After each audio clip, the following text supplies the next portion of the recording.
Extermination. Wow, what a decisive title. No questions about it. Extermination. Are you wondering what this is about? Well, it's about extermination. Extermination of the human species. You know, secret government, bioweapons, monsters, the usual. So, what makes this game different from the usual survival horror title? Well, this game caught my eye back in the day because it was a PS2 survival horror game, but it also had the type of box cover I love. Come on, you know the type I'm talking about. Look at it. Snow all over. A bloated monster arm in the foreground. Someone surviving in the background. Surviving the horror, so to speak. My instincts told me that I had a connection with this game. I was right. Turns out, this game was developed by Deep Space. Who the hell are Deep Space? Well, once I looked into it, I realized it's the same team that brought us one of my favorite survival horror games, Deep Fear. Wait, what? Is this a spiritual sequel to Deep Fear? Well, kind of. Let's not get ahead of ourselves. Let's start at the beginning. It's 2001. There are events happening in both the real world and in the video game world. A very young version of me is forming a huge love for horror games thanks to Silent Hill, Resident Evil 2, Dino Crisis and a bunch of other games from the 90s. I'm excited and hyper-focused on the upcoming Fatal Frame and Silent Hill 2, so I wasn't really paying attention to everything else that was happening. I did however notice that Extermination was out and looked like survival horror. At first, I wasn't that impressed. It was a little too 3D for me. The environment looked too big. I had a knife button, and there was even a jump. What the hell? Survival horror shouldn't have combo knife moves and super jumps. I was looking for a harder, more traditional survival of the time, the kind I saw in the previously mentioned games. So I proceeded to half-ass Extermination for about half the game. Then I left it alone for a year. I decided to come back to the game with an open mind. I'm glad I did. You see, this game has several different gameplay dynamics going for it. All of them work relatively well together, and they do succeed in making it a unique survival horror experience. But let's not jump ahead. Let's rewind for a moment. You take control of Beefcake Marine Dennis Riley. You and your team are sent to Antarctica Research Facility. Already, this is appealing to me. Of course, something has gone wrong at this facility and you need to investigate. You start off in a kind of tutorial area with your best pal Roger. Okay, now hurry up. You have to find Sinden. We have to get inside ASAP. I'm freezing my ass off waiting for you. Here, Roger will guide you through the basic controls of the game. You will see the difference right away. Your character has free range of movement in the 3D terrain. You have a knife slash, an assault rifle and a jump. You have an extensive pause screen that features the rifle as its own menu. This game has many customizations for the one gun. This is cool overall. You also notice an infection meter. Yes, you can get infected in this game. Already it's very different from any of the games I was used to playing.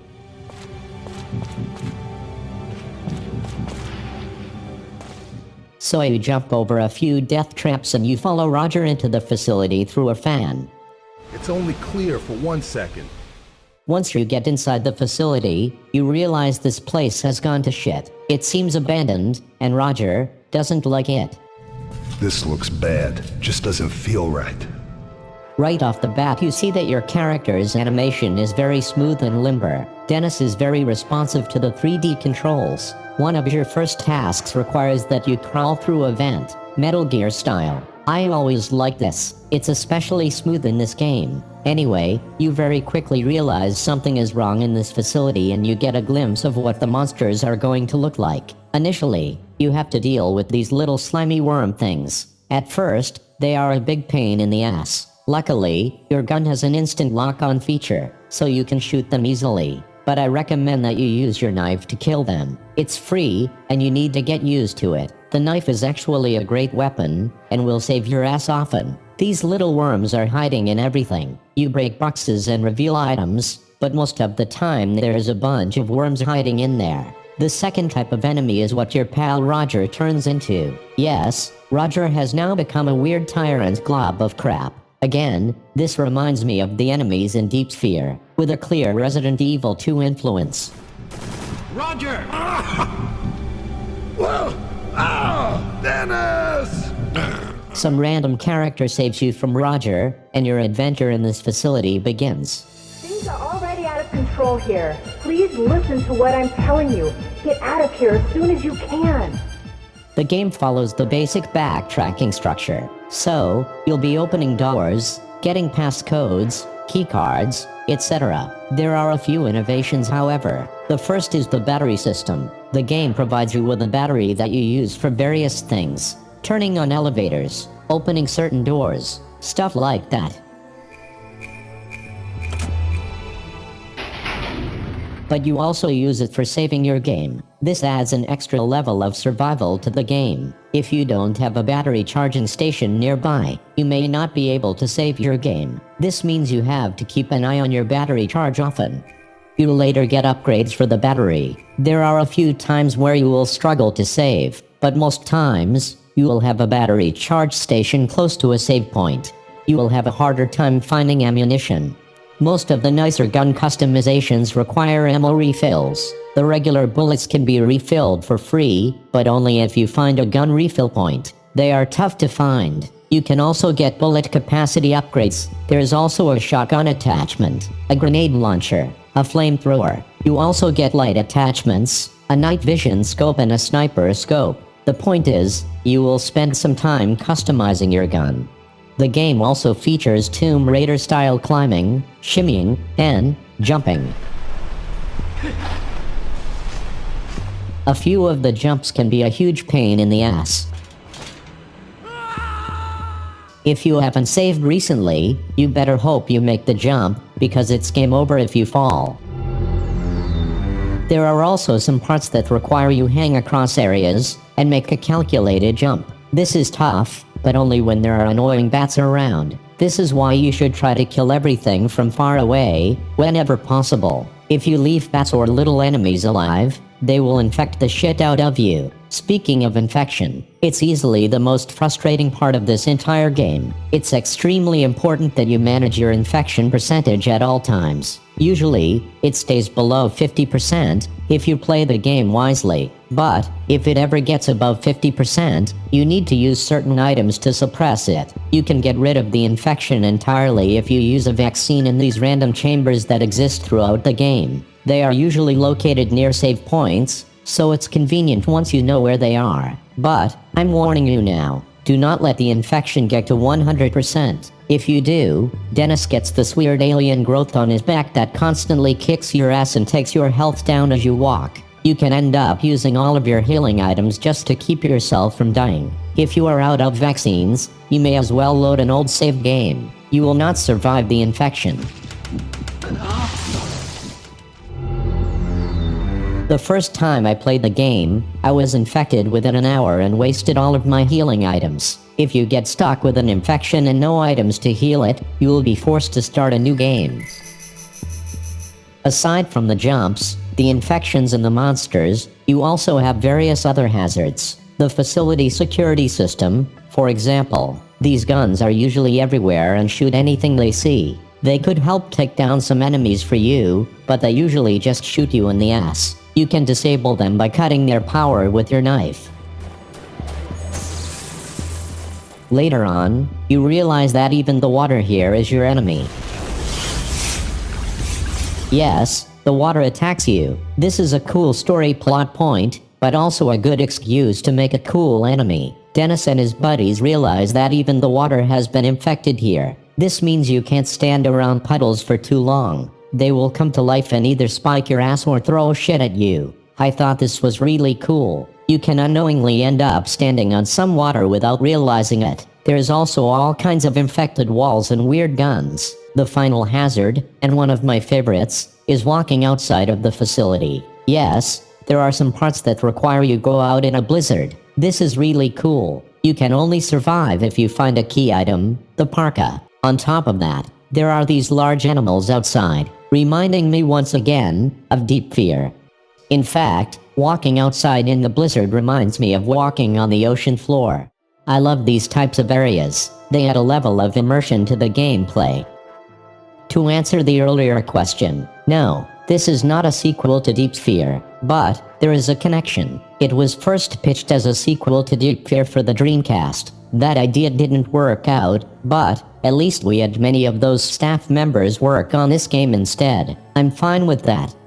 Story-wise, you make your way further into the facility, find some survivors who reveal information, and then you regroup with some of your team members in this safe zone. I always enjoy when games have these safe zones. You can come back here, talk to Cindy, refill your battery, your guns, and save. You progress through the facility while your teammates figure out a way to destroy the virus. The areas get more difficult, the monsters get bigger, and you do occasionally find a boss or two, usually a big glob of crap. Eventually you make your way to this climbing area and find Roger again. He has now become a bigger tyrant than before. You have to kill him for good and reveal who the traitor is. You told me to be strong.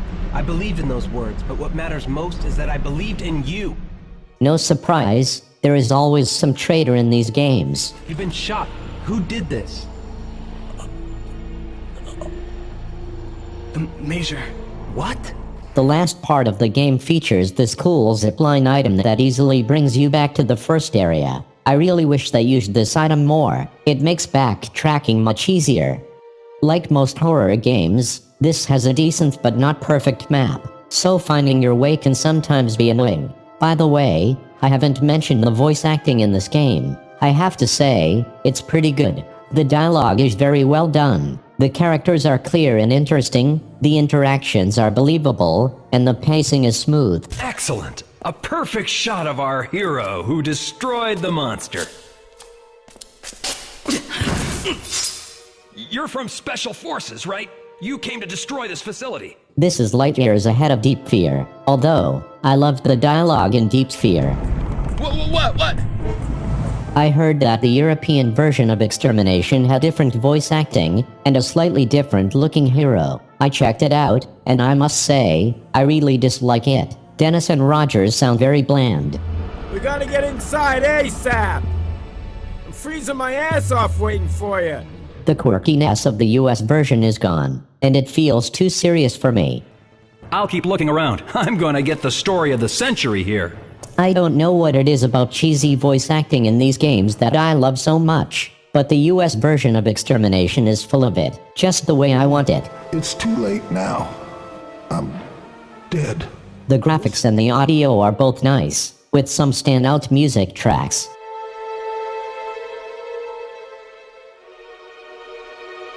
Nice environments, good animations, decent 3D models. Nothing crazy, but perfectly acceptable for the game. Go back home with your friends and tell your military that their dirty little plan has become a nightmare.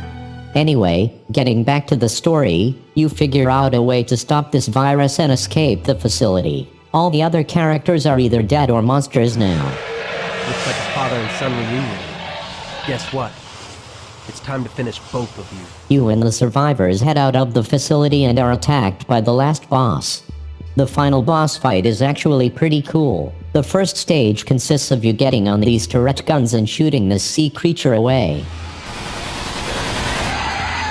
If you don't keep it up, it will kill you quickly. The monster vomits bugs and all kinds of stuff at you, so you have to keep shooting it. Once it gets tired of that, it jumps onto the ship.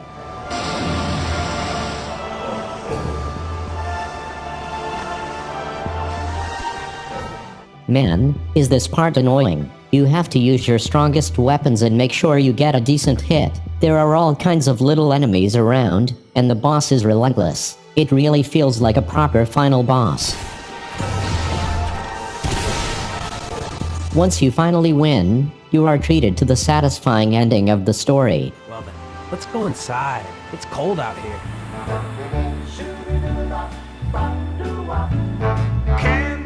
You know, I think that's the best way to describe this game. Very satisfying, especially if you passed it by, like I did back in the day. I mean, it's no masterpiece, but it's fun enough and does have a heavy survival element. The gun customization is also fun and could pull you in for some replay value. I was much better at the game the second time around. It was a fun experience overall. I'm glad I revisited it.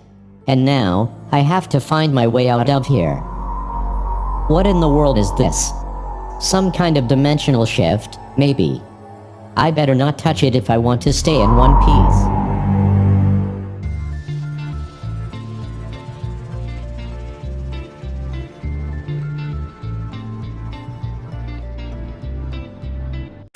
Yes, Antarctic Master of Monsters. I can see the headlines now.